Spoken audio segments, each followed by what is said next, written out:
Hello दोस्तों, कैसे हैं आप सब। उम्मीद करता हूं सब कुछ कुशल मंगल होगा। ये चैनल मैथमेटिक्स एक्सप्रेस उन तमाम हिंदी माध्यम वाले छात्रों का एक खुशखबरी के साथ स्वागत करता है।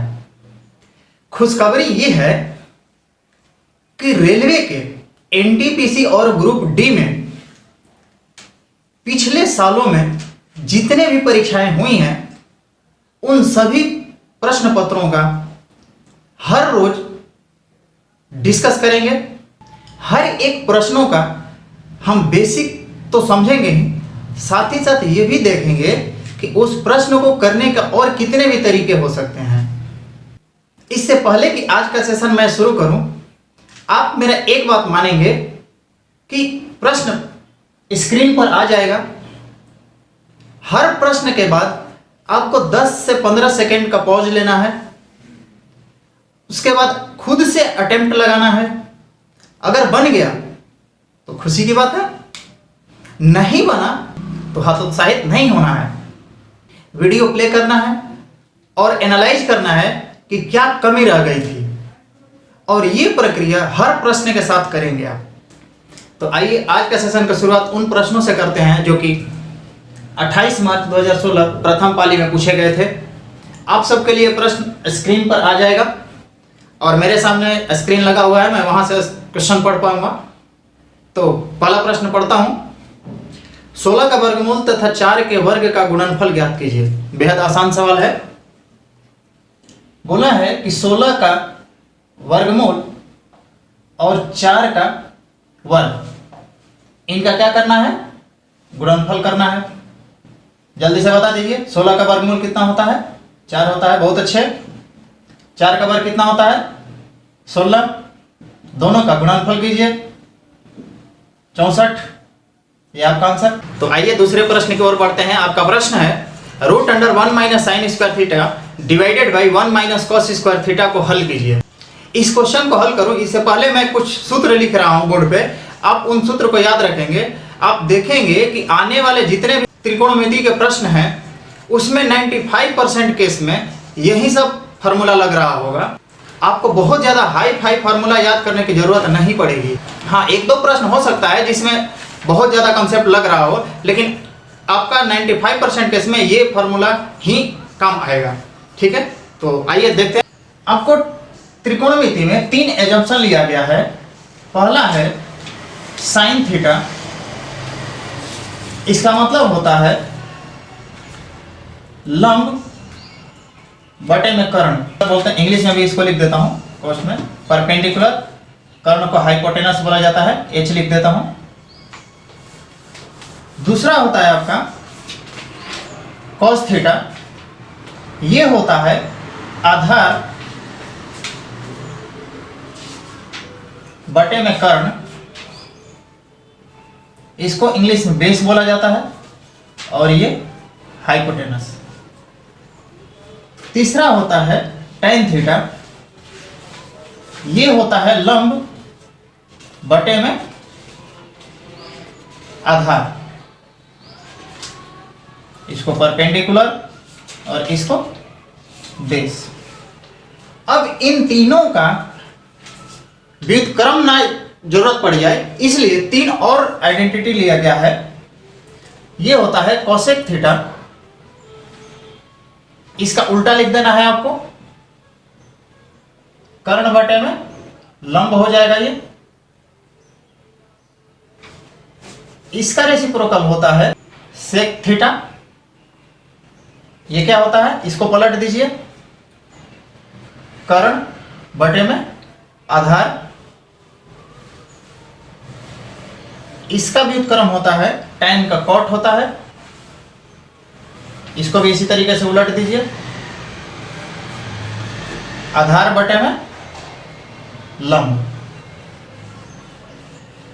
आप देख रहे हैं कि जब ये दूसरे का रेसिप्रोकल है, इसका सीधा सा मतलब क्या है कि इन दोनों को मिला करके मैं ये बोल सकता हूं, जैसे ये देखिएगा, इसको और इन दोनों को मिला करके एक और आइडेंटिटी यहां पे बन जाएगा क्या, कि साइन थीटा क्या हो जाएगा 1 में कोसेक थीटा, या तिरछा तिरछी मल्टीप्लाई कर दीजिएगा तो कोसेक थीटा बराबर क्या हो जाएगा साइन थीटा। इन दोनों को मिक्स करके देखेंगे तो आप पाएंगे कि कॉस थीटा क्या होता है 1 में सेक थीटा। इन दोनों को ऐसे ही मिलाएंगे, क्या देखेंगे आप कि tan थीटा 1 कॉट थीटा होता है, या वाइस वर्सा कॉट थीटा बराबर 1 tan थीटा। इतना हो गया। 3 और आइडेंटिटी आपको याद रखना है। वो आइडेंटिटी क्या है कि sine square theta plus cos square theta equal to 1 होता है, सेक स्क्वायर थीटा माइनस का tan स्क्वायर थीटा यह भी 1 होता है, कोसेक स्क्वायर थीटा माइनस का कॉट स्क्वायर थीटा यह भी 1 होता है। कुछ लोगों को कंफ्यूजन होता है कि सेक माइनस tan लिखूं कि tan minus sec, cosec minus cot लिखूं कि कॉट माइनस कोसेक लिखूं। आपको कंफ्यूज नहीं होना है। आप डिक्शनरी देखना जानते हैं, डिक्शनरी के वर्ड के अनुसार आप ढूंढ लीजिएगा, आपको पता चलेगा एस पहले आता है कि टी पहले आता है। एस आता है इसलिए पहले सेक होगा, फिर टी आता है इस वजह से tan होगा। यहाँ भी देखिए CO दोनों में सेम है, यहाँ एस है फिर टी है तो पहले एस वाला आएगा, मतलब कोसेक पहले आएगा फिर कॉट बाद में आएगा। तो इस तरीके से आपको कंफ्यूज नहीं होना है। इसके साथ 2 बोनस आपको और याद रखना है। वो क्या याद रखना है कि tan थीटा साइन थीटा अपन कॉस थीटा होता है, और आपको पता है कि tan थीटा और कॉट थीटा क्या होता है एक दूसरे का रेसिप्रोकल। तो कॉट थीटा क्या हो जाएगा, इसको पलट देंगे तो कॉस थीटा अपन में साइन थीटा। आपको ये सारा फार्मूला याद रखना है। ये 3 तो बहुत ही ज्यादा इंपॉर्टेंट है, याद तो होना ही चाहिए।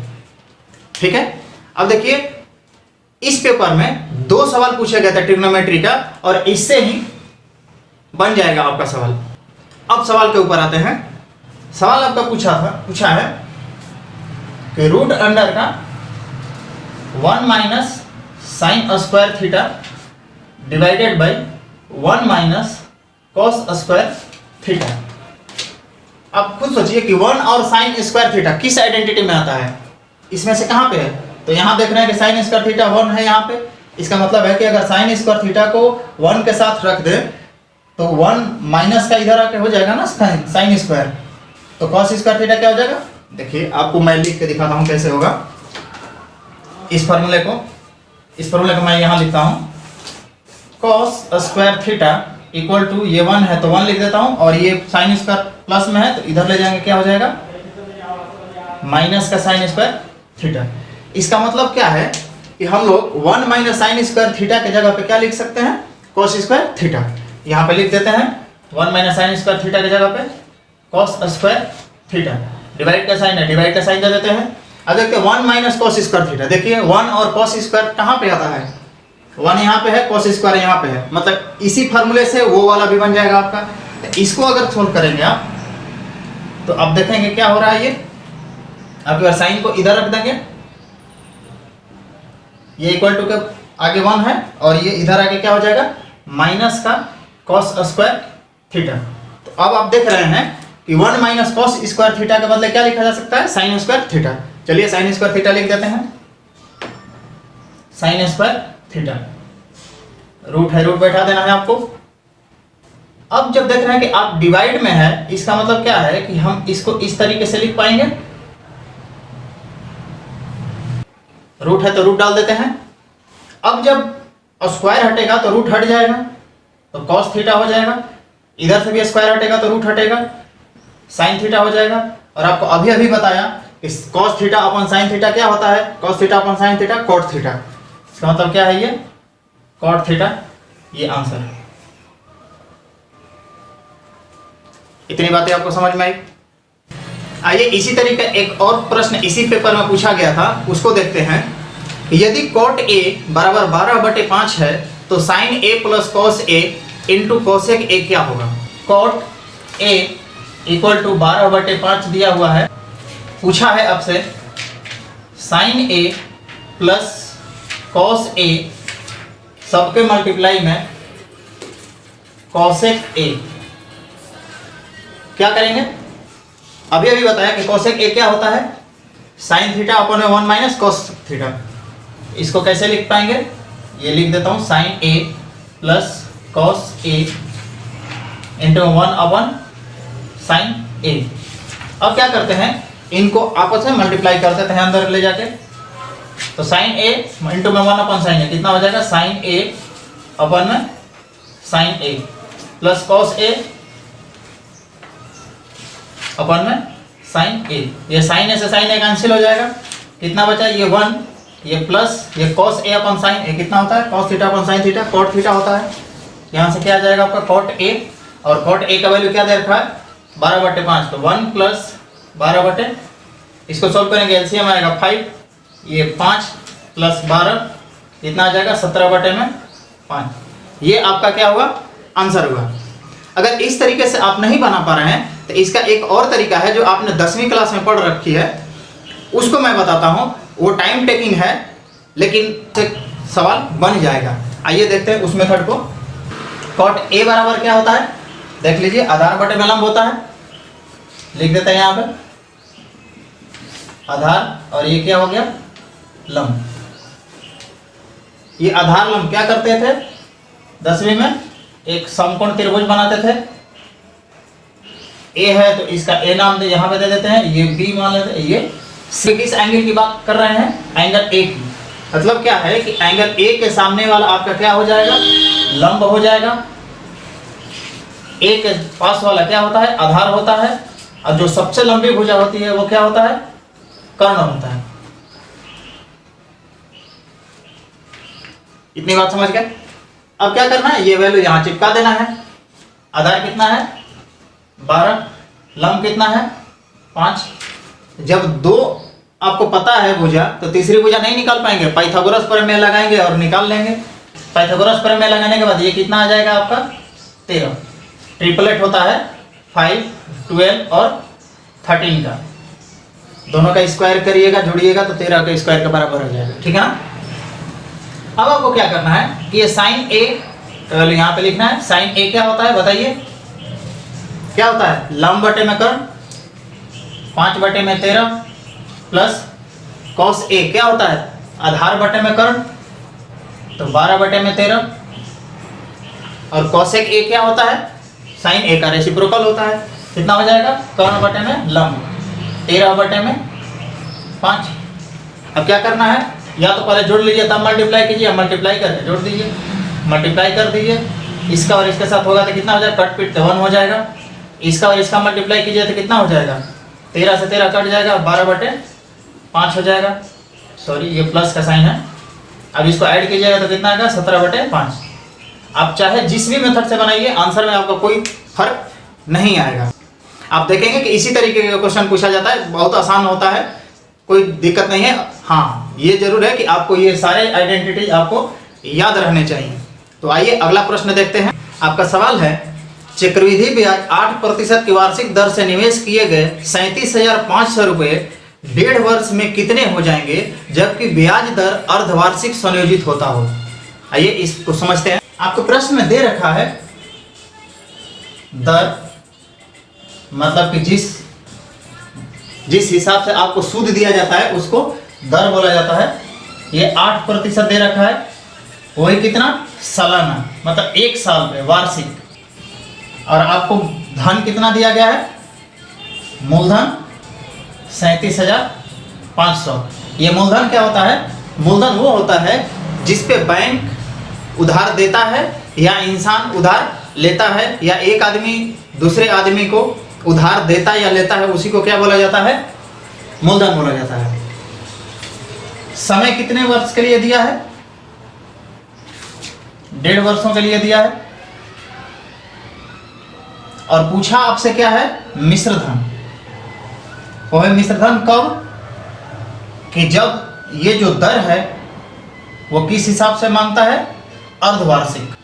वार्षिक और अर्धवार्षिक का मतलब समझिए क्या होता है, और मिश्र धन का मतलब क्या है। देखिए, जब आप किसी से पैसा लेते हैं और उसके बाद कुछ सूद लगता है उस पर, जब जितना पैसा लिए और सूद भी उसमें ऐड कर दिए, उसको क्या बोला जाता है? मिश्र धन। मतलब कि जो उधार लिए वो भी और उस पर जितना आपने ब्याज दिया वो भी, दोनों को जोड़ देना है, वो आपका धन क्या होता है? मिश्र धन होता है। अब समझते हैं वार्षिक और अर्धवार्षिक में क्या होता है। शुरू में जो आपने धन लिया उसको प्रिंसिपल मूलधन बोलते हैं। ये आपको दिया गया 1 साल के लिए, मतलब 12 महीने के लिए, और जो आप ब्याज, चाहे साधारण ब्याज हो या चक्रवृद्धि ब्याज हो, 1 साल के बाद जो चुकाने जाते हैं उसको क्या बोला जाता है? मिश्र धन अमाउंट बोला जाता है। लेकिन ये जो ड्यूरेशन है क्या है? 1 साल के लिए। मतलब कि अब अगर दूसरे साल में जाइएगा तो यही चीज दोबारा रिपीट होगा, और ये रिपीटेशन कितने साल में होगा? हर एक साल का। लेकिन कह रहा है कि जो अब सूद लगेगा 1 साल में नहीं, अर्धवार्षिक, मतलब साल के आधे में ही लग जाएगा, मतलब 6 महीना पर ही लग जाएगा। मतलब कि जो एक बार लगता था 1 साल में, अब वो ब्याज 2 बार लगेगा 6 महीना पे। लेकिन ये तो अभी 6 माह और 6 माह का ही हुआ, 12 माह का हुआ। पूछा कितने का है? 1.5 साल बाद का पूछा है, मतलब कि 6 महीने और ना, 6 महीने और कर देते हैं। अब देखिएगा कि 1 साल के लिए 8% वार्षिक ब्याज लगता है, तो आधे के लिए आधा ही लगेगा ना। मतलब कि 8% का आधा हाफ कितना हो जाएगा? 4%। यहाँ भी 4%, यहाँ भी 4%। इतना आप समझ गए। अब देखिए, जब कभी भी आपसे चक्रवृद्धि ब्याज पूछे और उसमें परसेंटेज दे दे, तो आपको पहला काम क्या करना है कि परसेंटेज को तोड़ देना है, प्रतिशत को तोड़ देना है। इसको तोड़ने के बाद क्या क्या तोड़ के दिखाता हूँ एक बार।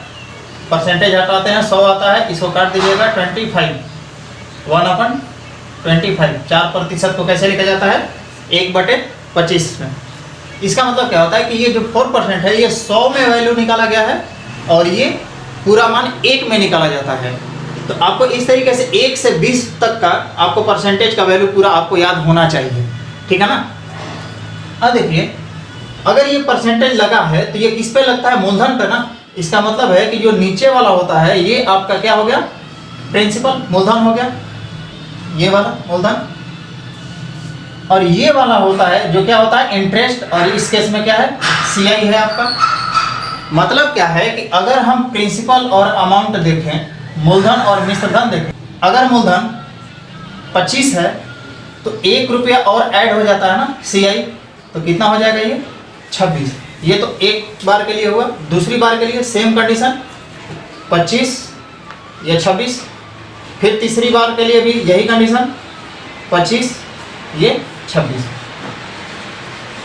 अब क्या करना है आपको कि प्रिंसिपल और अमाउंट का रेशियो फाइनल 3 टर्म के बाद निकाल लेना है आपको। तो 25, 25, 25, इसका क्यूब क्या होता है? 15,625। और 26 का क्यूब क्या होता है? 17,576। ठीक है।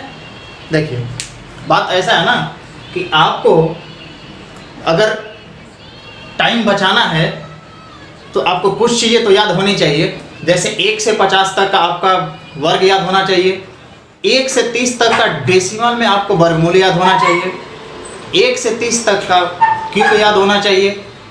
1 से 30 तक पहाड़ी याद होना चाहिए। तब आपका कैलकुलेशन जाके कहीं फास्ट होगा। ठीक है, ये इतना हो गया। ये हुआ आपका क्या? प्रिंसिपल, और ये अमाउंट हो गया। अब सवाल में कुछ नहीं बचा। अब देखिए, ये वैल्यू दे रखा है 37,500। ये किसकी वैल्यू है? इसकी वैल्यू है 15,625 का। और चाहिए क्या? मिश्रधन पूछा था ना, मिश्रधन क्या?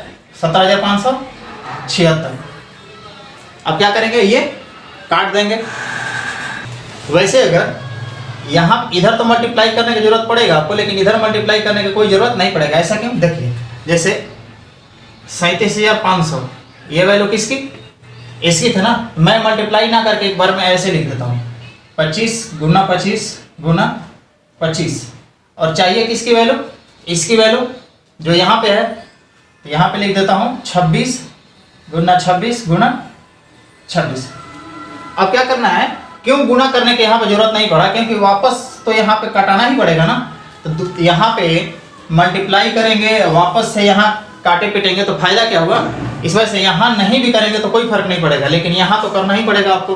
देखिए कैसे, कि अगर यहाँ पे काटते हैं 25 से, तो 25 एकम 25, 12 बचा, 5 उतरा 125 हो गया, तो 2 जीरो बचा, डबल जीरो, फिर 25 से काटेंगे 60 बार में कट जाएगा, फिर 5 से कटेगा 5 बार में, और ये 12 बार। ठीक है, अब तो कटेगा नहीं, तो आपको मजबूरी है कि आपको मल्टीप्लाई करना, तो मल्टीप्लाई बैठ के करते रहिए, दूसरा कोई तो उपाय है नहीं। इसलिए बोला जाता है कि कम से कम आपको 30 तक का क्यूब याद होना ही चाहिए, 50 तक का स्क्वायर याद होना ही चाहिए।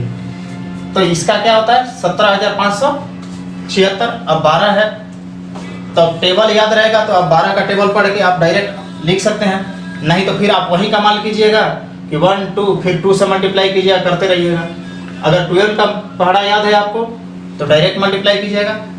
देखिए मैं डायरेक्ट करता हूँ, 12 और 6 कितना हो गया 72, 7 बचा, 12 7 84 और 7 91, 9 बचा, 12 5 60 और 9 69, 6 बचा, 12 7 84 और 6 90, 9 बचा, 12 एकम 12 और 9 21। इतना हुआ। नीचे 5 है, 5 लिख दीजिए, डिवाइड कर दीजिए, 5 चौक 20, 1 बचा, 0 आया, 5 दूना 10, 9 है 1 बार में जाएगा, 4 बचा, 1 आएगा, 41 होगा, 41 8 बार में जाएगा, 5 से 40 होगा, 1 शेष बचेगा, 12 हो गया, 2 10,4 0। ऐसे पूरा निकालने की जरूरत नहीं पड़ेगा, क्योंकि 421 आप ऑप्शन में देखेंगे कि 4 2 1 के बाद दूसरा वैल्यू आ जाएगा। इसका मतलब ये है कि 8 वाला ही आंसर आएगा, ये पूरा आंसर आपका। इस तरीके से लिखने का एक फायदा और है कि अगर आपसे यहीं पे पूछ लेता कि बताइए कि CI क्या है, CI कितना होगा, तो कैसे बताते हैं कि आप देख रहे हैं कि अमाउंट इतना है, प्रिंसिपल इतना है, दोनों को घटा दीजिए, कितना आएगा 1951। ठीक है, तो क्या करते हैं यहाँ पे कि जो वैल्यू है वो किसकी 15,625 की यहाँ लिख देना है, इंटरेस्ट कितना 1951, तो ये वैल्यू हटा करके क्या कर देना मल्टीप्लाई 1951 से, जो आंसर आएगा वो आपका CI हो जाएगा। जैसा पूछेगा वैसा आपको बना लेना है। आइए अगला प्रश्न देखते हैं। प्रश्न है आपका कि एक आदमी 25% की हानि पर एक मेज को 4200 रुपये में बेचता है, उसे 25% लाभ कमाने के लिए मेज को कितने मूल्य में बेचना होगा। ठीक है, तो इसको पहले बेसिक से समझते हैं, उसके बाद देखेंगे इसका शॉर्टकट क्या होता है। देखिए बोला है कि 25% की हानि, 25% की हानि पर सामान बेचता है, कुछ मेज है जो विक्रय मूल्य है उसका 4200। अब बोलता है कि उसे अगर 25% का लाभ कमाना हो तो यही सामान कितने में वो बेचेगा, ये आपसे पूछा है। आपको करना कुछ नहीं है, बार बार एक ही काम करना है आपको कि जो परसेंटेज दिया होता है उसको आपको तोड़ लेना है। 25% को तोड़ते हैं आप, कितना होता है 1/4, 1/4। इसका मतलब है कि ये आपका क्या हो गया कॉस्ट प्राइस CP क्रय मूल्य हो गया, और ऊपर वाला क्या है हानि है, तो हानि हो जाएगा, लॉस हो गया। इसका मतलब है कि अगर कोई सामान 4 रुपये का है, 1 रुपया हानि पर अगर वो बेचता है तो वो कितने में बेचा, मतलब कि आपका जो CP आ गया कितना आ गया 4, और SP सेलिंग प्राइस विक्रय मूल्य कितना हो जाएगा, एक अगर हानि पे बेचेगा तो 3 रुपया में बेचेगा, यही हुआ ना। अब देखिए कि आपका विक्रय मूल्य दे रखा है कितना 4200, जो कि एक्चुअल वैल्यू किसका है 3 का, और चाहिए किसका CP का 4, इसको काट दीजिए कितना 14, मल्टीप्लाई कीजिए 5600। मतलब क्या है कि इस मेज का जो क्रय मूल्य है वो कितना आ गया 5600 रुपये। ये क्या है आपका क्रय मूल्य है। ठीक है ना। अब आपको बोल रहा है कि इतने पे आपको कितना चाहिए, 25% का लाभ होना चाहिए। तो परसेंटेज थोड़ी है कितना, 1/4। इसका मतलब क्या है कि 4 क्या हो गया, आपका क्रय मूल्य हो गया सीपी, और 1 क्या हो गया, ये आपका प्रॉफिट, लाभ हो गया। इसका मतलब है कि अगर कोई सामान 4 रुपया में खरीदा जाता है, 1 का लाभ कमाना है, तो विक्रय मूल्य क्या होगा, 5 रुपये में बेचेगा। ठीक है ना। अब आपका वैल्यू क्रय मूल्य का कितना है, 5600 रुपये, जो यहाँ पे कितना दे रखा है 4, और चाहिए कितना 5। विक्रय मूल्य काट दीजिए, कितने बार में कटेगा, 14 बार में, मल्टीप्लाई कर दीजिए, 14 5 70, 2 जीरो है, 2 जीरो बैठा दीजिए, मतलब कि 7000 रुपये आपका क्या आएगा, आंसर आएगा। इतना कुछ करने की आपको जरूरत नहीं है। कैसे, देखिए कि बोल रहा है कि अगर 25% की हानि हुई है, इसका मतलब क्या है कि अगर हम मान लें कि 100 रुपया का कोई सामान है, उसमें 25% का हानि हुई है, तो बेचा कितने में होगा, 75 में। मतलब क्या है कि ये जो 4200 का वैल्यू दे रखा है वो किसका है, 75 का। अब वही 100 रुपया का जो सामान है वो उस पर क्या कर रहा है, 25% का लाभ चाहिए, तो उसे कितने में बेचना चाहिए, 125 रुपया में। 125 रुपया हो गया। सॉल्व कर दीजिए, 25 से काटिएगा, 25 3 75, 25 5 125, 3 से काट दीजिए, 14 3 42, 2 जीरो का 2 जीरो बैठा दीजिए, मल्टीप्लाई कर दीजिए, कितना आ जाएगा, 7000। ये आपका आंसर विक्रय मूल्य को। इस तरीके से आपका होगा। उम्मीद है दोनों आपको मेथड समझ में आया होगा। बढ़ते हैं अपने नेक्स्ट प्रश्न की ओर। दो स्थान ए और बी के बीच में 300 किलोमीटर की दूरी है। दो स्कूटर यात्री ए और बी से एक साथ एक दूसरे की ओर बढ़ते हैं। 2.5 घंटे बाद उनके बीच की दूरी 25 किलोमीटर रह जाती है। यदि एक स्कूटर की चाल दूसरी स्कूटर से 10 किलोमीटर प्रति घंटा अधिक हो तो प्रत्येक स्कूटर की चाल किलोमीटर प्रति घंटे में ज्ञात कीजिए। बोला है क्या कि दो स्थान ए और बी है। चलिए दो स्थान ले लेते हैं, ए और इधर बी। बोला है कि इसके बीच का डिस्टेंस कितना है, 300 किलोमीटर। अब क्या बोला है कि ए और बी एक दूसरे की ओर बढ़ते हैं, ठीक है, एक दूसरे को। इसका मतलब क्या है कि ए बी की तरफ बढ़ता है और बी ए की तरफ बढ़ता है। अब जब 2.5 घंटा हो जाता है तो पता चलता है कि इन दोनों के बीच का गैप कितना रह गया, 25 किलोमीटर। इसका मतलब है कि अगर 25 किलोमीटर बीच का डिस्टेंस रह गया तो ये 2.5 घंटे में कितना डिस्टेंस चल गए हैं दोनों मिलकर के। तो 300 में से 25 को क्या करना है, आपको घटा देना है, तो कितना हो जाएगा, 275 किलोमीटर। 2.5 घंटे में 275 किलोमीटर ये दोनों मिलकर डिस्टेंस तय कर लिया। अब देखिए आपसे बोला है कि ये जो ए है और बी है, इनका जो चाल है उसमें 10 किलोमीटर पर घंटे का अंतर है। कहने का मतलब है कि अगर इसका चाल मैं मान लूं कि x किलोमीटर पर आवर है तो इसका x plus 10 kilometre per hour. अब देखिए आपको पता है चाल बराबर सूत्र होता है दूरी बटे में समय। चाल यहां पे दे रखा है, समय भी 2.5 घंटे दे रखा है, आप डिस्टेंस निकाल लेंगे।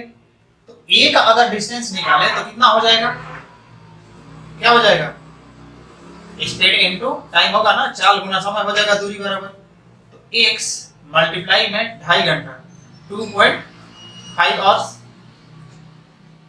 ये डिस्टेंस और b का डिस्टेंस कितना है, x प्लस 10 क्या है, इसका चाल है और 2.5 घंटे चला है, तो 2.5 से मल्टीप्लाई करते हैं इसमें भी। ये डिस्टेंस और ये डिस्टेंस दोनों जोड़ के कितना आता है, 275। ठीक है, इसको सॉल्व कीजिए, ये 2.5x हो गया, प्लस इसमें और सॉल्व कीजिए 2.5x और मल्टीप्लाई कीजिए, कितना हो गया 25 बराबर 275। इसको जोड़िएगा 5x हो जाएगा, ये इधर ले जाइएगा कितना हो जाएगा 250 हो जाएगा, ये x कितना हो जाएगा, ये मल्टीप्लाई में इधर आकर डिवाइड हो जाएगा, कितना हो जाएगा 50। मतलब क्या है कि ए की चाल कितनी हो गई 50 किलोमीटर पर आवर, और बी की चाल कितनी हो जाएगी, तो इसमें 10 जोड़ दीजिए, 50 प्लस 10 कितना 60 किलोमीटर पर आवर बी की स्पीड और ए की स्पीड। उम्मीद है आपको समझ में आया होगा। देखिए इस प्रश्न को आप ऑप्शन से भी बना सकते थे। कैसे? देखिए पहला ऑप्शन है कि 50 और 60, 50 और 60।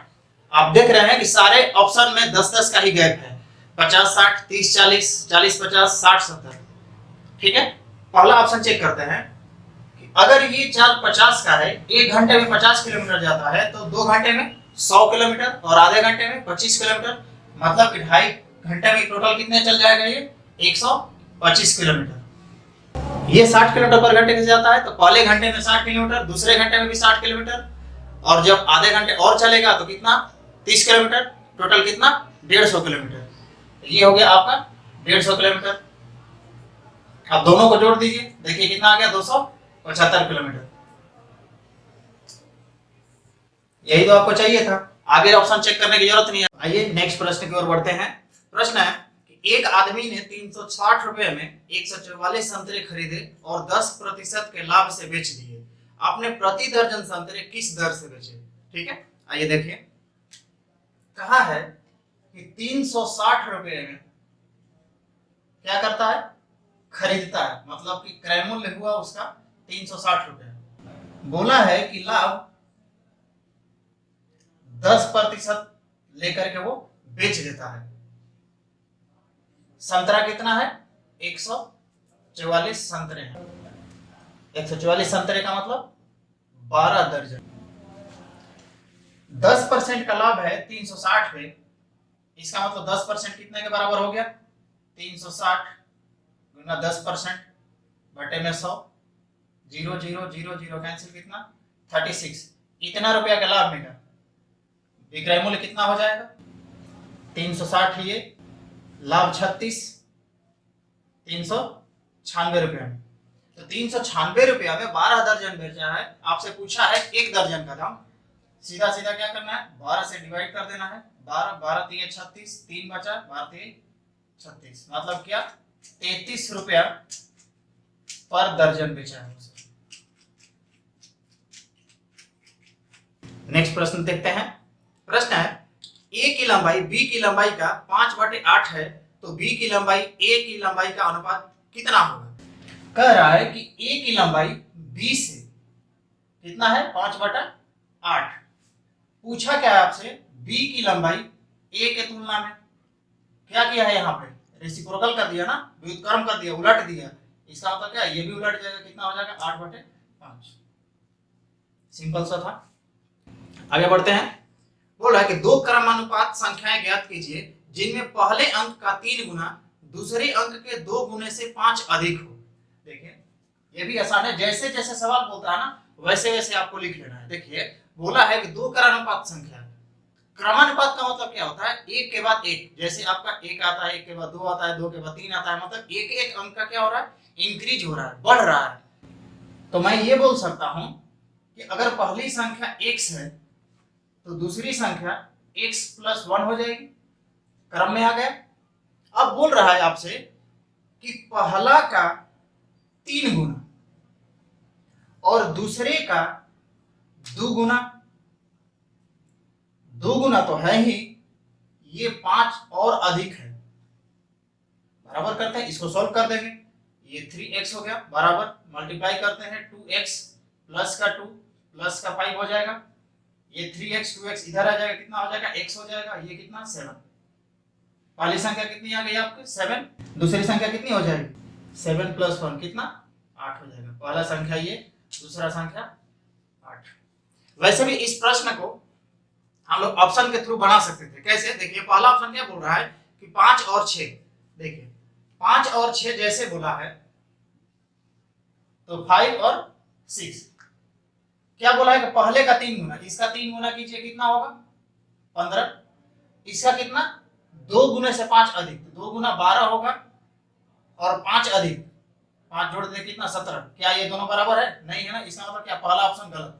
सेकंड ऑप्शन की ओर बढ़ेंगे, क्या है 6 और 7, 6 और 7। पहला का 3 गुना कितना कीजिए, 3 गुना कितना हो जाएगा 18, इसका 2 गुना करके प्लस का 5 कर दीजिए, 7 दूना 14 प्लस का 5 कितना आ गया 19, जबकि ये 18 है, ये भी ऑप्शन गलत है। तीसरा ऑप्शन देखते हैं 7 और 8 है, तीसरा ऑप्शन 7 और 8, 7 और 8, इसका 3 गुना करते हैं कितना आ जाएगा 21, इसका 2 गुना करते हैं प्लस में 5 कर देते हैं, 8 दूना 16, 16 और 5 21, 16 और 5 कितना आ गया 21। ये देखिए दोनों के आ गए बराबर, मतलब क्या है कि आपका 7 और 8 आंसर सही है। अगर आपसे बेसिक से नहीं हो पाता है तो एक बार आप जरूर कोशिश कीजिए ऑप्शन से देखने का। ऑप्शन से अगर आप जाएंगे तो हो सकता है कि ऑप्शन से भी आ जाए आंसर। आइए अगला प्रश्न देखते हैं। मीना ने बैंक से 2,75,000 रुपए का कार लोन दिया नहीं, लिया होगा। उसने 8% पर एनम की वार्षिक दर से ब्याज का भुगतान किया और 3 वर्ष में पूरा भुगतान कर दिया। भुगतान करते समय उसने अपना पुराना स्कूटर तथा 3,35,000 रुपया बैंक को अदा कर दिया। स्कूटर का कुल मूल्य बताइए। मीना है 2,75,000 रुपये क्या करती है, उधार लेती है। आपको बताया था कि जो उधार लिया या दिया जाता है वही क्या होता है, अपना मूलधन होता है। टाइम समय कितना 3 वर्ष के लिए, किस दर पे 8%। बोला जाता है कि जब मीना वापस जाती है बैंक में तो कितना पैसा बैंक को अदा करती है, तो 3,35,000 ये क्या करती है, अदा करती है।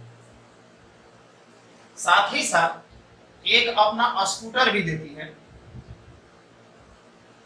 इसी स्कूटर का दाम आपसे पूछा गया है। बहुत आसान है, साधारण ब्याज का सवाल है। देखिए 3 साल में 8% के दर से 2,75,000 का ब्याज कितना होगा। तो ब्याज का फॉर्मूला आप लोग जानते हैं कि मूलधन गुना समय गुना दर बटा में 100 होता है। सब कुछ का वैल्यू है यहाँ पर रख देना है। 2,75,000 समय 3 साल और दर 8 बटे में 100। ये 2 जीरो से 2 जीरो काट देते हैं, ठीक है। मल्टीप्लाई कर लेते हैं, पहले 8 का इससे कर लेते हैं, कितना होगा 0, 8 पंचे 40, 8 7 56 और 4 60, 8 दूना 16, 16 6 22। इतना 3 से अभी भी मल्टीप्लाई करना बाकी है। 22 दिया 66 000 बैठा देते हैं। मतलब क्या है कि इतना रुपया उसको ब्याज लगता है। इतना तो है ही, इतना ब्याज लगता है, तो टोटल उसको कायदे से कितना रुपया लौटाना होगा बैंक को। तो ये जोड़ देते हैं 75,000 3 लाख के साथ कितना होगा 0 0 0 6 5 11 7 6 13 1 14 3 1 4, मतलब कि 4,41,000 रुपये उसको बैंक को लौटाना होगा 3 साल के बाद। लेकिन लौटाई कितना 3,35,000 प्लस में स्कूटर। देखिए समझिए बात को कि अगर उसको इतना पैसा लौटाना है और उसके पास पैसा है ही नहीं, इतना ही पैसा 3,35,000, तो क्या बोलती है कि सर देखिए हमारे पास तो इतना ही है, हमें इतना चुकाना है, एक काम कीजिए हमसे स्कूटर ले लीजिए, ठीक है। तो इसका मतलब क्या है कि जितना पैसा इसमें कमी रह रहा होगा देने का, वही पैसा क्या है स्कूटर का दाम है। तो क्या करेंगे, ये पैसा इसमें से घटा देंगे। 3,35,000 माइनस कर देंगे इसमें से 0 0 0, ये 11 में से 5 जाएगा 6, 3 में से 3 जाएगा 0, ये 0, मतलब कितना बचा आपके पास 6,000। यही आपका क्या है स्कूटर का दाम है। उम्मीद है आपको समझ में आया होगा। आइए नेक्स्ट प्रश्न की ओर बढ़ते हैं। प्रश्न है आपका, एक भुजा वाली बहुभुज आकृति पॉलीगन कहलाती है। ओके, बहुत आसान सा सवाल है, ये तो पढ़ के आंसर आना चाहिए। इसमें तो ऑप्शन में छुपा है सातभुजा मतलब सप्तभुज, हेप्टागन। हाँ, लेकिन अगर यही ऑप्शन इंग्लिश में लिखा होगा तो आपको एक नाम और याद रखना है कि जो 7 साइड्स का होता है, 7 भुजा जिसका होता है, उसका एक नाम तो हेप्टागन होता है और दूसरा नाम क्या होता है, सेप्टागन। इन दोनों नाम को याद रखिएगा। हिंदी में तो कोई दिक्कत ही नहीं है, नाम में ही छुपा होता है सप्तभुज, अष्टभुज। आइए अगले प्रश्न की ओर बढ़ते हैं। किसी समकोण समकक्ष त्रिभुज के दो बराबर क्षेत्र का माप कितना होता है? ये तो फालतू का सवाल हो गया। देखिए, कहा है कि समकोण त्रिभुज है, समकोण त्रिभुज में एक एंगल आपको पता है कि 90 डिग्री का होता है। पूछा है कि जो दो बचा एंगल है वो क्या है, बराबर का है। मतलब कि अगर ये x है तो ये भी क्या है, x है। आपको ये पता है कि किसी भी ट्रायंगल का तीनों कोणों का मान कितना होता है, 180 डिग्री। तो 90 डिग्री तो ऑलरेडी आपको पता है, x प्लस x कितना हो गया, 2x हो गया। ये किसके बराबर, 180 डिग्री के बराबर। ये 2x किसके बराबर हो जाएगा, 90 इधर जाके घट जाएगा, 90 डिग्री बचेगा। x बराबर कितना हो गया, 45 डिग्री।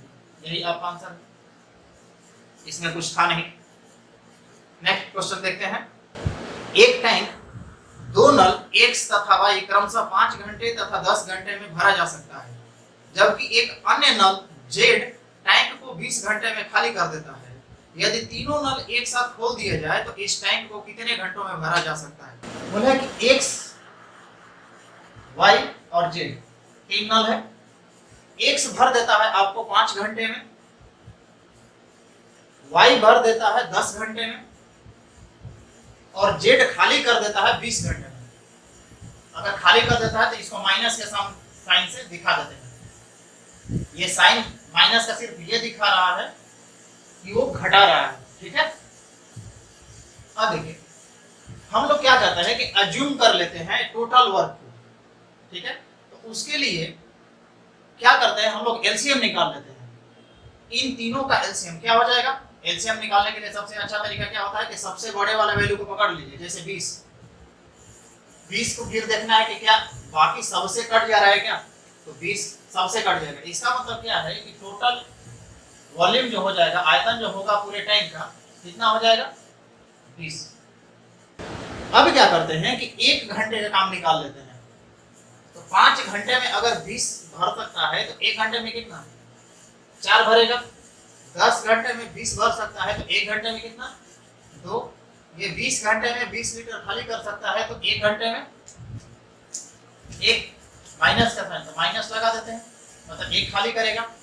बोला गया है सवाल में कि तीनों को एक साथ चालू कर दिया जाता है, मतलब कि x plus y plus z तीनों एक साथ चालू हो जाता है। तो 1 घंटे में कितना भरेगा, 4 प्लस 2 माइनस का 1, 4 2 6 माइनस 1 कितना, 5। मतलब तीनों चालू होगा तो 1 घंटे में 5 भरेगा, जबकि चाहिए भरने के लिए कितना, 20। 5 से भाग देते हैं, 5 4, मतलब 4 घंटे में टैंक आपका भर जाएगा। उम्मीद है आपको समझ में आया होगा। आइए अगला प्रश्न देखते हैं। प्रश्न है आपका कि 96.4 प्राप्त करने के लिए 107.03 में से कितना है? ये तो महा बेकार फालतू है, ये खुद से आप कीजिएगा। नेक्स्ट पे बढ़ते हैं। सवाल है कि वर्तमान में राम अपने पुत्र की आयु का 4 गुना है। 5 वर्ष बाद वह अपने पुत्र की आयु का 3 गुना होगा। उसकी वर्तमान आयु ज्ञात कीजिए। ये भी सवाल ठीक ठाक है, ये रीजनिंग में भी पूछा जा सकता है आपको। ये पुत्र हुआ और ये राम। कहा है कि अगर पुत्र का उम्र x वर्ष है तो राम कितना है, पुत्र का 4 गुना, 4x होगा। कहा है 5 सालों के बाद, तो 5 साल के बाद का मतलब क्या है कि x प्लस 5 साल का हो जाएगा पुत्र। तो जब पुत्र x प्लस 5 साल का हो जाएगा 5 वर्ष के बाद, तो राम जी क्या बैठे रहेंगे, ये भी 5 साल बढ़ेंगे ना, तो ये भी कितना हो जाएगा, 4x प्लस 5। अब क्या कहा गया है कि 5 वर्ष के बाद राम अपने पुत्र की आयु का 3 गुना हो जाता है। तो एक बात मुझे बताइए कि अगर हमें इन दोनों को बराबर करना है तो राम के उम्र में 3 से गुना होगा कि पुत्र के उम्र में? जाहिर सी बात है पुत्र के उम्र में होगा। क्यों? क्योंकि ये छोटा वैल्यू है ना, छोटे में मल्टीप्लाई कीजिएगा तभी तो बड़े वाला से बराबर होगा ना। जैसे एग्जांपल ले लीजिए, अगर मेरे पास 1 रुपया है, आपके पास 3 रुपया है, अगर मैं कहूं कि हमारे आपका पैसा बराबर करना है तो 3 का मल्टीप्लाई किधर कीजिएगा? मेरे में या आपके में? जाहिर सी बात है मेरे में मल्टीप्लाई कीजिएगा तभी ना 1 into 3 3 और 3 आपका बराबर हो जाएगा। या दूसरा तरीका ये है कि आप अपने में 3 का डिवाइड कर दीजिए, तो आपका भी 1 मेरा भी 1, ये भी एक तरीका है बराबर करने का। हमने क्या किया? मल्टीप्लाई कर दिया। वैसे आप यहाँ डिवाइड भी कर देते तो भी बराबर होता, कोई फर्क नहीं पड़ेगा। सॉल्व करते हैं इसको। 3x + 15 4x + 5। 3x को इधर ले जाते हैं, 5 को इधर लाते हैं।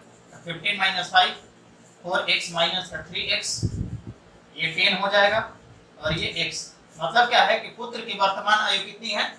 x। तो राम की वर्तमान आयु कितनी होगी? 40। 4 से गुणा कर दीजिए, ये आपका क्या हो गया? आंसर। ये भी क्वेश्चन आपको ऑप्शन के अनुसार बनाया जा सकता है।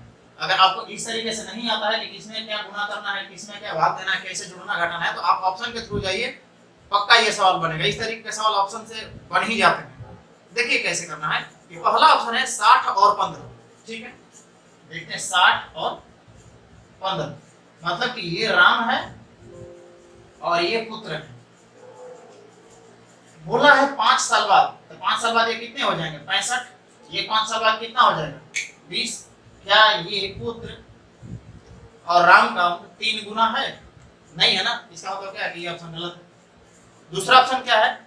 40 और 10। 40 और 10, 5 वर्ष बाद ये कितने हो जाएंगे? 45 साल के। ये 5 वर्ष बाद 15 साल के। ये देखिए 3 गुना है। मतलब क्या है? ये 40 और 10 वाला कॉम्बिनेशन सही है। ठीक है, इस तरीके से आप बनाइएगा। अगला प्रश्न देखते हैं। बोला है अनिल ने 6 रुपये प्रति अंडे की दर से 100 अंडे खरीदे। उसने 25 अंडे 10% के लाभ पर, 25 अंडे 25% की हानि पर और बचे हुए 50 अंडे 20% के लाभ पर बेचे। बताइए अनिल को कुल कितना प्रतिशत लाभ या हानि हुई? ये देखते हैं।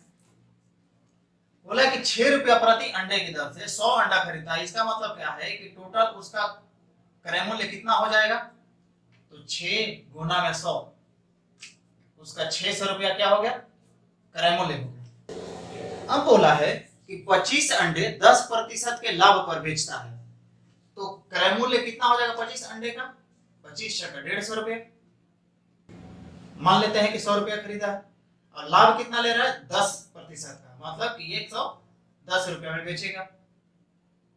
और बोला है कि जो अगला 25 अंडा है वो 25% के हानि पर बेचता है। इसका मतलब है कि 25 अंडे का क्रय मूल्य कितना हो जाएगा? 25 × 150। इसका क्रय मूल्य 100 मान लेते हैं। हानि कितना? 75 से मल्टीप्लाई कर देते हैं। जो बचा हुआ 50 अंडा है वो कह रहा है कि 20% के लाभ पर बेचता है, तो वापस से 50 अंडे का क्रय मूल्य कितना हो जाएगा? 50 × 300। क्रय मूल्य 100 रुपया माना है हमने। 20% के लाभ के लिए 120 रुपया में उसको बेचना पड़ेगा। मतलब टोटल विक्रय मूल्य कितने के बराबर? इतने के बराबर हो जाएगा आपका। तीनों विक्रय मूल्य जोड़ देते हैं, सॉल्व कर दीजिए इसको। 1 0 1 0 1 0 1 0 गायब।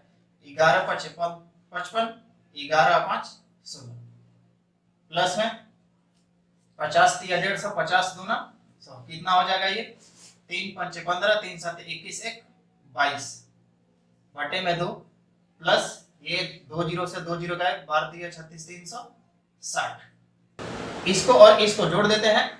165 और 60 कितना हो जाएगा? 225। 225 और 300 कितना हो जाएगा? 525।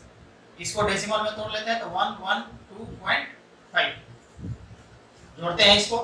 525 और 112 कितना हो जाएगा? 637.5। ये आपका क्या हो गया? विक्रय मूल्य हो गया। विक्रय मूल्य इतना, क्रय मूल्य इतना, घटा दीजिए, कितना हो गया? 37.5 रुपये का लाभ हो गया आपको। लेकिन लाभ तो सिर्फ पूछा नहीं है, लाभ प्रतिशत पूछा है। लाभ प्रतिशत क्या होता है कि 37.5 बटे में क्रय मूल्य कितना है 600 गुणे में 100, 2 जीरो से 2 जीरो कैंसिल हो गया, डिवाइड कर देंगे 6 6 36, एक बचा लेकिन डेसिमल है तो डेसिमल ला देते हैं, और 1 और 5 कितना हो गया 15 हो गया। 15 का मतलब होता है 6 गुना 12, 3 शेष बचा 5 बचा, 6.25% कितना हो गया प्रॉफिट इस होगा। आइए अगले प्रश्न की ओर बढ़ते हैं। प्रश्न है आपका कि एक कंपनी में 10 कर्मचारियों के प्रति कर्मचारी 36,200 रुपये और 15 कर्मचारियों को प्रति कर्मचारी 33,550 रुपये वेतन मिलता है। आपको बताना है कि प्रत्येक कर्मचारी का औसत वेतन कितना है। ठीक है, देखिए पहले टाइप के जो कर्मचारी हैं उनको मिलता है 36,200, और इसमें कितने कर्मचारी काम करते हैं 10 कर्मचारी, तो इनके टोटल वेतन कितना हो गया, तो 36, 2, 0, 0 और 1 0 यहाँ बैठा देते। अब कह रहा है दूसरे प्रकार की जो कर्मचारी हैं उनका वेतन है 33,550, 33,550, और इसमें 15 कर्मचारी काम करते हैं, इनका वेतन कितना हो जाएगा, तो 15 और 0 गुना कीजिए, 0, 15 5 75, 7 बचा, 15 5 75 और 7 82, 8 बचा, 15 3 45 और 8 53 होता है, 5 बचा, 15 3 45 और 5 कितना होता है 50। मतलब कि टोटल वेतन ये हो गया। इनको जोड़ दीजिए, 0 5 2 3 2 5 6 5 3 8, मतलब कि ये टोटल आपके पास वेतन हो गया। अब पूछा है कि अब प्रत्येक का बताइए कि औसत कितना होगा। तो क्या करना है कि टोटल कितना 10 और 15 25 हो गए, तो इसमें से 25 से डिवाइड कर दीजिए, 25 का पहाड़े पढ़िए, 25 ये काटिए कितना 25 3 75, 11 शेष बचेगा, 5 उतरेगा 115, कितने में चल जाएगा 4 बार में 100, 15 शेष बचेगा, 2 नीचे उतरेगा 152 हुआ, 25 6 150, 2 शेष बचा, 5 उतरेगा 25, एक बार में 1 0 था 0। मतलब कि इतना रुपया जो है प्रति कर्मचारी औसत आंसर है 34,610, 34,610 बी ऑप्शन। आइए अगले प्रश्न की ओर बढ़ते हैं। आपका प्रश्न है कि राज ने अपने 4 विषयों में 67, 69, 78 तथा 88 अंक प्राप्त किए। उसे अपने 5वें विषय में कितने अंक प्राप्त करने चाहिए ताकि उसके औसत अंकों का अंक 80 हो जाए। ये भी आसान है, देखिए कह रहे 5वें विषय में कितने होने चाहिए, मतलब कि वो 5 विषय का एग्जाम दे रहा है। तो पहले 5 विषय का देख लेते हैं। अगर उसे 80 नंबर का एवरेज लाना है उसको, तो टोटल कितना अंक लाना होगा 400 नंबर लाना होगा। इससे पहले 4 विषय का वो परीक्षा दिया है, उसका कितना कितना मार्क्स आया है, तो 67, 69, 78 और 88। इनको जोड़ दीजिए। जोड़ने का सिंपल तरीका देखिए, 8 8 16, 8 24 और 8 कितना 32। ऐसा क्यों, एक एक्स्ट्रा था यहाँ पे, इसको यहाँ पे दे दिए, 8 8 32 हो गया। यहाँ पे 3 बचा, 6 6 12, 6 18, 6 24, एक एक्स्ट्रा यहाँ पे 25, 2 एक्स्ट्रा यहाँ पे 27 और 3 यहाँ पे 30। दोबारा से देखिए, 8 8 16, 8 3 24, एक एक्स्ट्रा है इसको दे दिए 32, 2 हो गया, 3 शेष बच गया, 6 6 12, 6 18, 6 24, एक एक्स्ट्रा यहाँ पे 25, 2 एक्स्ट्रा यहाँ पे बचा था 27 और 3 यहाँ पे था 30, 302। मतलब कि 5वें विषय में कितना आया होगा, तो 4 विषय में इतना, 5 विषय में इतना, तो माइनस कर दिए 302 का कितना हो जाएगा 98। मतलब कि 5वें विषय में उसको कितना लाना होगा 98 नंबर लेकर आना होगा। ऑप्शन देख लीजिए, डी ऑप्शन आपका सही आंसर। अगला प्रश्न आपका है, 3 घंटियां क्रमशः 15, 20 और 30 मिनट के अंतराल पर बजती हैं। यदि वे प्रातः 11 AM बजे एक साथ बजी हो तो वे अब एक साथ कब बजेंगी। इस तरीके का सवाल जब भी आता है ना, आपको सिंपल क्या करना है, एलसीएम निकाल लेना है। एलसीएम निकालिए, जितना समय होगा वो टाइम में जोड़ दीजिए, वही आपका आंसर है। 15, 20 और 30 बोला है, तो एलसीएम किसका निकालना है, लघुत्तम समापवर्तक 15, 20 और 30 का। तो एलसीएम निकालने का सबसे आसान तरीका क्या होता है, सबसे बड़े वाले को पकड़िए 30 है, और देखिए क्या सबसे कट रहा है 30, तो देख पाएंगे 15 से तो कटेगा लेकिन 20 से नहीं कटेगा। तो क्या करना है कि सबसे बड़े वाले को डबल कर देना है, तो डबल कीजिएगा कितना होगा 60 हो जाएगा। अब 60 देखिए 15 से भी कटता है, 20 से भी कटता है और 30 से भी कटता है, मतलब कि एलसीएम कितना आ जाएगा आपका 60। और ये सभी क्या है मिनट में है, तो 60 मिनट बराबर कितना हो जाएगा आपका 1 घंटा। 1 घंटा हो गया, बजा था कितने बजे 11 बजे बजा था AM में, तो 1 घंटा बाद वापस बजेगा, 1 घंटा और जोड़ दीजिए कितना हो जाएगा 12, सुबह का है तो 12 नून हो जाएगा, दोपहर का। उम्मीद है आपको समझ में आएगा। इस तरीके के क्वेश्चन में सिर्फ आपको एलसीएम निकालना हो। आइए अगला प्रश्न देखते हैं। एक यात्री ने बस में यात्रा करते हुए पाया कि बस ने 35 विद्युत खंभे 1 मिनट में पार कर दिया तथा 2 खंभे के बीच की दूरी 50 मीटर है, तो बस की रफ्तार कितनी हुई बताइए। ये एक क्वेश्चन ऐसा था पूरे पेपर में जो एक सोचने वाला था, थोड़ा सा ट्रिकी था। बाकी एक भी क्वेश्चन ऐसा नहीं था जिसमें ज़्यादा दिमाग लगाना हो। देखिए क्या इसमें है, बोला है वो 35 खंबे को पार कर जाता है 1 मिनट में, और बोला है कि 2 खंबे के बीच की दूरी, अगर एक खंबा ये है दूसरा खंबा ये है, तो इनके बीच की दूरी 50 मीटर है। तो हमें बताइए कि टोटल 35 खंबे के बीच की डिस्टेंस कितना होगा। 35 गुणे 50 करेंगे क्या, नहीं। देखिए क्यों ऐसा कि 2 खंबा है तो 50 में 1 से मल्टीप्लाई करें 50 आ रहा। 3 खंबा है तो गैप कितना 2, 4 खंबा है तो कितना गैप 1 2 3, 5 करेंगे तो 1 2 3 4 गैप। मतलब क्या है कि जितने खंबे हैं उससे एक कम गैप बन रहा है। तो टोटल 35 खंबे हैं तो गैप कितना 34 ना, और 2 खंबे के बीच का डिस्टेंस कितना 50, गुणा कर दीजिए 0 का 0, 5 चौक 20, 5 तिया 15 और 2 17, 1700 मीटर आपका टोटल डिस्टेंस पार करता है कितने में 1 मिनट में। तो आप देखिए यहाँ पे मीटर है और यहाँ पे 1 मिनट है।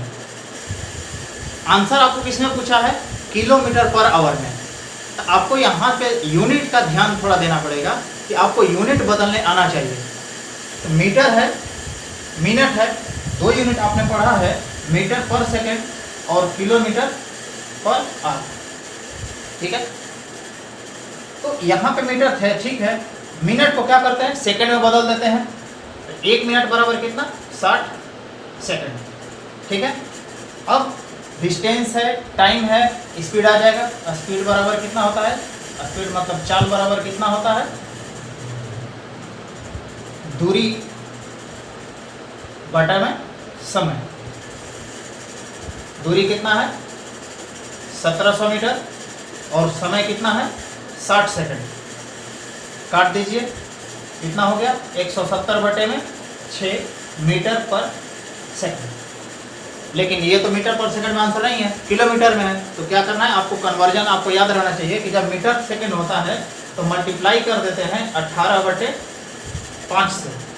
सॉल्व कर दीजिए 6 या 18, 5 5 या 15, 5 चौक 20, 3 चौक 12, 3 3 9 1 10, 102 किलोमीटर पर घंटा। ये आपका आंसर होगा। लोग को कंफ्यूजन हो जाता है कि 18 बटा 5 से मल्टीप्लाई करना है कि 5 बटा 18 से। देखिए सिंपल सी बात है कि अगर मीटर पर सेकंड है तो ये छोटा है ना, तो किलोमीटर में आने के लिए छोटे में से बड़ा आना है तो बड़ा काम करना पड़ेगा ना। तो बड़ा 18 बटा 5 होता है कि 5 बटा 18, 18 बटा 5 होता है। तो मीटर पर सेकंड में 18 बटा 5 से मल्टीप्लाई कीजिएगा तो किलोमीटर में आ जाएगी। अगर किलोमीटर में आपको दिया हुआ है मीटर में जाना है आपको, तो बड़े में से छोटा आने के लिए छोटे से मल्टीप्लाई कीजिए, इतना से मल्टीप्लाई कर दीजिए, इसमें आपको मीटर पर सेकंड मिल जाएगा। इस तरीके से आप याद रखेंगे। अगला प्रश्न की ओर बढ़ते हैं। आपका प्रश्न है कि यदि 2/3 बच्चे 1 से 12 वर्ष के आयु समूह में हों और 1/2 बच्चे 1 से 8 वर्ष के आयु समूह में हों, तो 9 से 12 वर्ष के आयु समूह के बच्चों का भाग ज्ञात कीजिए। ये तो कुछ नहीं है, लैंग्वेज फंसाया है सिर्फ।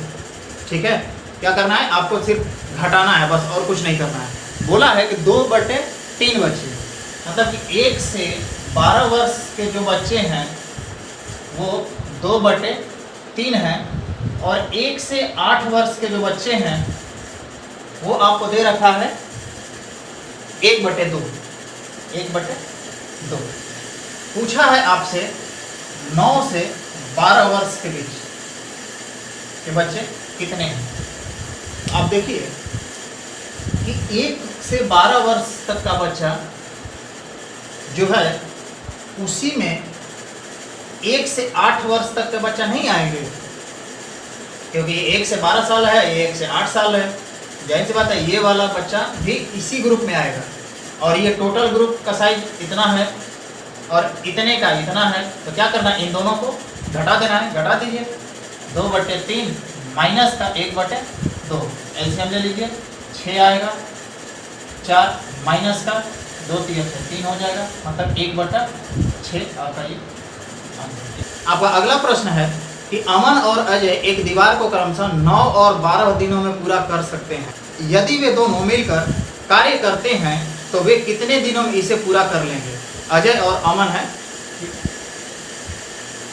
अजय और अमन है, ये 9 दिन में पूरा करता है और ये 12 दिन में।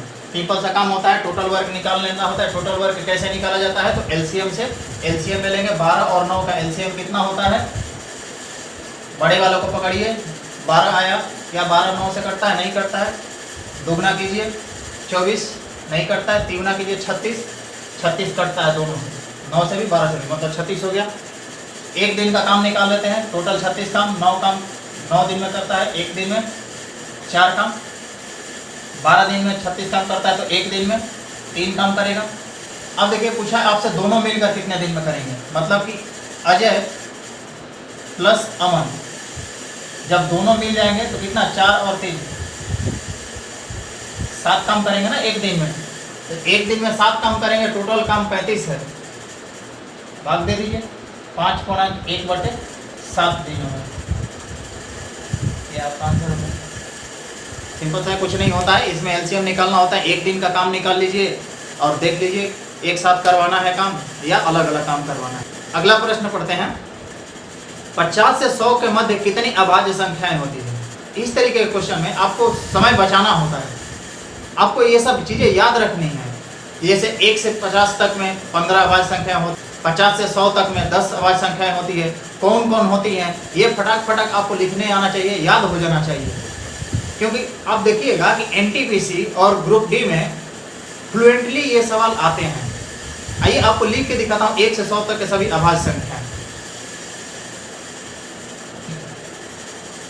2 3 5 7 11 13 17 19 23 29 31 37 41 43 47 53 59 61 67 71 73 79 83 89, उसके बाद 97।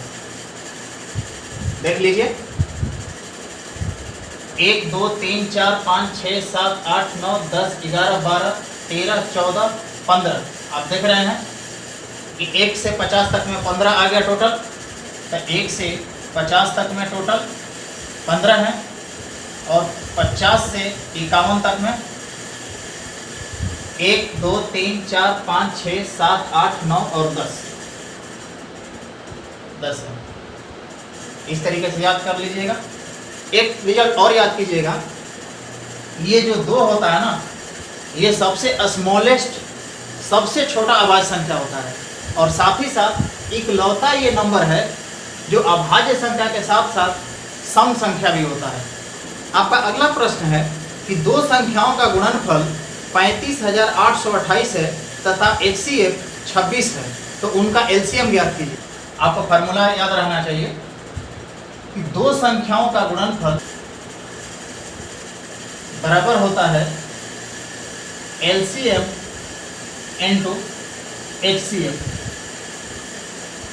आपको उनका गुणनफल दे रखा है, क्या दे रखा है कि 35,828, 35,828, उसमें से आपको HCF दे रखा है 26।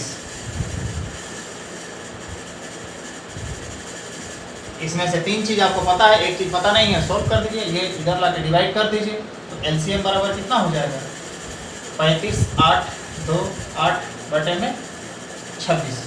अब इसको काट देते हैं, 2 से काटते हैं तो ये 13 हो जाएगा। ये कितने बार में कटेगा 17, 1 बचा, 18 हो गया 9, 2 एक बार में, 4 बार में 8 कट जाएगा।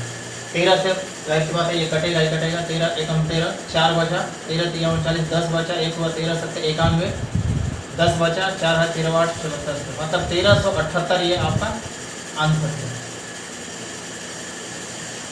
इसमें आप ये भी देख सकते हैं कि ए वाला ऑप्शन तो ऐसे ही नहीं होगा, क्योंकि 35,828 में अगर 26 से डिवाइड कर दीजिएगा तो उससे बड़ा संख्या तो आ ही नहीं सकता ना। एक ऑप्शन तो वैसे भी आप छांट सकते थे, 3 ही ऑप्शन बचेगा आपके पास। अगला प्रश्न आपका है कि यदि a² minus b² divided by a plus b बराबर 25 है तो a माइनस b बताइए क्या है। ठीक है, आसान सा सवाल है कि a² minus b² divided by a plus b है बराबर में 25। आपसे पूछा है कि a माइनस का b कितना हो। आपको कुछ नहीं करना है, इसको सिर्फ सॉल्व कीजिए। a² माइनस b² कितना होता है a minus b into a plus b। ये डिवाइड में है तो बटे में आ जाएगा a प्लस b, इससे ये कट जाएगा, कितना हो गया 25। मतलब क्या हो गया a माइनस b किसके बराबर 25 के बराबर। यही आपका आंसर हो गया। अगला प्रश्न आपका है कि निम्नलिखित में से कौन से संपूरक कोण कहलाते हैं। देखिए ये तो पढ़ के आंसर आ जाना चाहिए ना। देखिए 2 तरीके का आपको कोण पढ़ना है, एक संपूरक कोण, दूसरा होता है पूरक कोण। संपूरक कोण होता है कि 2 कोणों का मान जोड़ दीजिए, अगर वो 180 के बराबर है तो बोला जाएगा कि संपूरक कोण है। जैसे मान लीजिए कि अगर एक एंगल ये है x और दूसरा एंगल एक ये है y, इन दोनों को जोड़ दीजिए, अगर 180 डिग्री के बराबर है तो बोला जाएगा वो क्या है संपूरक कोण है। वहीं अगर पूरक कोणों की बात करें तो ऐसे 2 कोण, अगर ये x है दूसरा ये y डिग्री का है, इन दोनों को जोड़ के 90 डिग्री आ जाता है तो समझेंगे क्या है ये पूरक कोण है।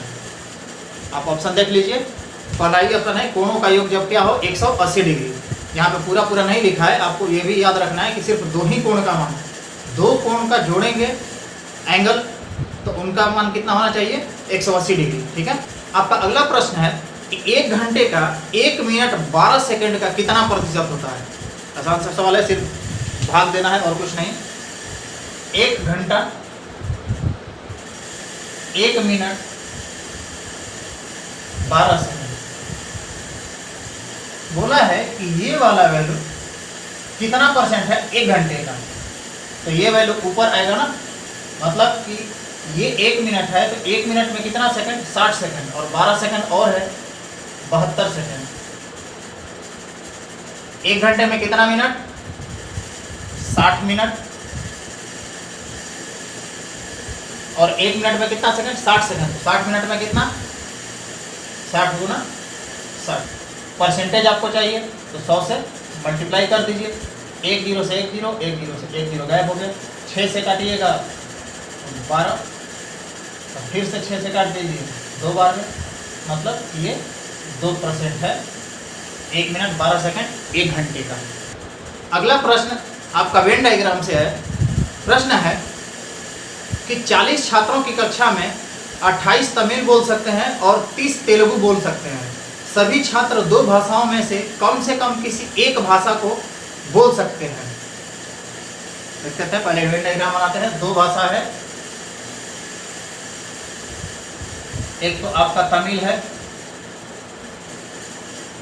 दूसरा तेलुगु है। ये 28 तमिल बोलते हैं, तेलुगु बोलने वाला की संख्या 30 है। और टोटल कितना छात्र है? 40। जब टोटल संख्या 40 ही है और बोलने वाला हो गए अधिक, कैसे? तो 28 और 30 जोड़ दिए, कितना? 58 हो गया ना। इसका मतलब क्या है कि जो एक्स्ट्रा हो गए 40 से अधिक जो हो गए वो ऐसे बच्चे हैं जो दोनों भाषाओं को बोलते हैं। ठीक है, तो 40 टोटल बच्चे हैं, 58 हो गए, मतलब एक्स्ट्रा बच्चे कितने? 40 घटा दीजिए, कितना? 18। मतलब 18 बच्चे ऐसे हैं जो दोनों भाषाओं को बोल सकते हैं। और सबसे पहले आपको एक बात ध्यान रखना है, जब भी वेन डायग्राम बनाएंगे उसमें जो कॉमन पॉइंट होता है ना, उसका वैल्यू सबसे पहले आपको निकालना है। ये सबसे इंपॉर्टेंट होता है। ये अगर निकल गया तो बाकी सब आसानी से निकल गया। देखिए कैसे कि अगर ये 18 है और टोटल कितना है, ये वाला 28 है, 18 यहाँ टोटल 28, तो ये वाला सेक्शन कितना बचेगा? 10 नहीं बचेगा, तभी तो ये और ये मिलाकर टोटल तमिल बोलने वाले हैं। इसी तरीके से ये टोटल 30 है और ये वाला 18 है, तो ये वाला सेक्शन कितना हो जाएगा? घटा दीजिए 30 में से 18, कितना? 12। अब जब आपका वेन डायग्राम बन गया ना, तो आपसे चाहे जो भी सवाल पूछ ले आप बना सकते हैं। चलिए मैं क्वेश्चन नहीं देता हूँ, आपको हर टाइप का क्वेश्चन इसमें से बताता हूँ। ठीक है, देखिए आपसे पहला सवाल पूछ सकता है कि वो संख्या बताइए बच्चों का जिसमें सिर्फ तमिल बोलते हैं। तो सिर्फ तमिल कितने में बोलते हैं? इस वाले पार्ट में बोलते हैं, और ये वाला पार्ट कितना है? 10। मतलब आंसर क्या हो गया? 10। दूसरा क्वेश्चन आपसे पूछ सकता है कि आप वो संख्या बताइए जिसमें सिर्फ तेलुगु बोला जाता है। कौन सा पार्ट है? ये वाला सिर्फ तेलुगु बोला जाता है, मतलब इसकी संख्या कितनी हो गई?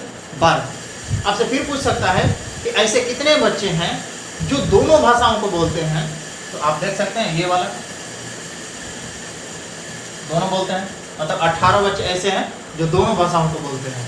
ये 3 सवाल आपसे बनेगा। ये तीनों ही सवाल आपके ऑप्शन में दे रखे हैं, तीनों बारी बारी से। आइए देखते हैं। पहला है कि छात्रों की वह संख्या मालूम करें जो केवल तेलुगु बोल सकते हैं। अभी बताएं तेलुगु बोलने वाले कितना? 12। दूसरा है कि वह छात्रों की वह संख्या मालूम करें जिसमें केवल तमिल बोल सकते हैं। तमिल बोलने वाला 10 है। छात्रों की वह न्यूनतम संख्या मालूम करें जो तमिल और तेलुगु दोनों बोल सकते हैं। तमिल और तेलुगु बोलने वाले कितने? 18। ये रहा आज का 30 क्वेश्चन का डिस्कशन। उम्मीद करता हूँ आपको कुछ सीखने को मिला होगा। अगर आपने थोड़ा सा भी कुछ सीखा है तो आप सब्सक्राइब करें, दोस्तों के साथ शेयर करें और रोज़ाना हमसे जुड़े रहें जब तक कि एनटीपीसी का एग्ज़ाम ख़त्म नहीं हो जाता है। हम लोग हर रोज़ सुबह मिलेंगे एनटीपीसी के पेपर के साथ और शाम को ग्रुप डी के पेपर के साथ। पढ़ते रहिए, प्रैक्टिस करते रहिए, फिर मिलेंगे। धन्यवाद।